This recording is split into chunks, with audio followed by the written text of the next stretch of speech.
Hassan. Thank you, Mr. Chair, and I want to thank the witnesses for being here today, for your expertise and for your testimony. And just a comment as we all talk about caregiving. As many of my colleagues know, my husband and I have been caregivers for 37 years for our son who has disabilities. And as important as the various proposals here are to help caregivers save for retirement, not miss out on Social Security, it's also really important that we don't rely solely on family members to be home caregivers in the home. Taking care of somebody 24/7 is not good for the person needing the care, and it's not good for the caregivers either.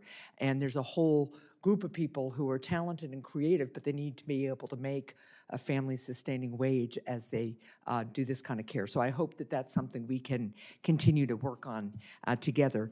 Now, to the topic at hand, Mr. Fiesta, during his campaign, President Trump promised that he would, quote, bring the cost of everything way down. However, since the start of the Trump administration, the average U.S. family has paid $700 more for everyday items compared to what they paid in January 2025.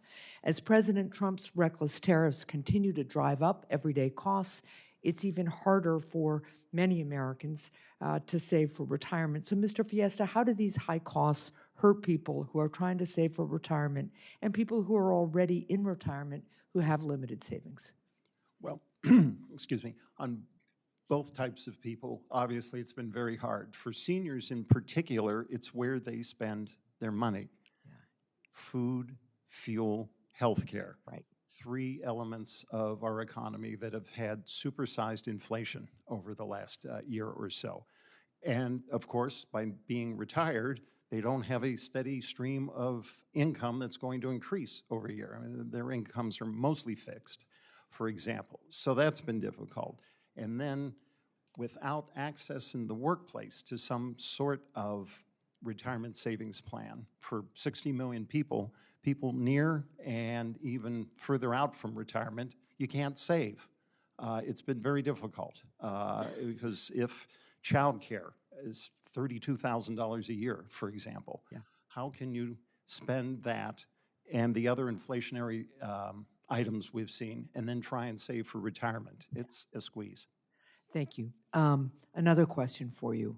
Last month, the Social Security Inspector General warned that criminals are trying to scam money and personal information from seniors by claiming that their Social Security numbers have been used in illegal activity. As ranking member of the Joint Economic Committee, I've launched an investigation into financial scams, and I'm developing legislation that would improve how the federal government works with the private sector to crack down on emerging scams and help Americans who are victimized by these scams. How could improved coordination and assistance for victims at the federal level help combat scams? Yes, this is a growing problem, I think we all recognize, and especially now with the advent of AI, which we in our organization hear from members, both being victims and worried about becoming a victim.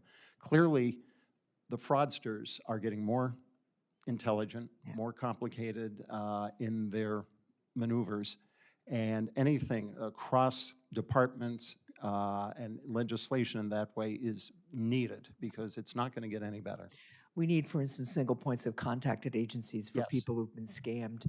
The AI makes especially a lot of seniors believe that it's a loved one on the other end of the phone or using some information about the family in a text, and it's a really growing problem. The global scam criminal activity is now costing the economy $1 trillion a year. More than $1 trillion is outpacing the illicit drug trade. So it's extraordinary. Mr. Williams, one last question here. Small businesses are the backbone of the New Hampshire economy, and they need to be able to compete with larger businesses in offering competitive benefits to employees. Senator Budd and I lead the Bipartisan Retirement Investment in Small Employers Act, which would cut taxes for the smallest businesses that create retirement accounts for their employees. So, Mr. Williams, what challenges do small businesses face in offering retirement benefits, and how will reducing this burden help business owners and workers build financial security for the future? Well, Senator Hassan, that's an important question. And when I work with businesses, they need two things. They need less complexity and they need choice to cater to the needs of their individual business. Okay. Thank you very much. Thanks, Mr. Chair.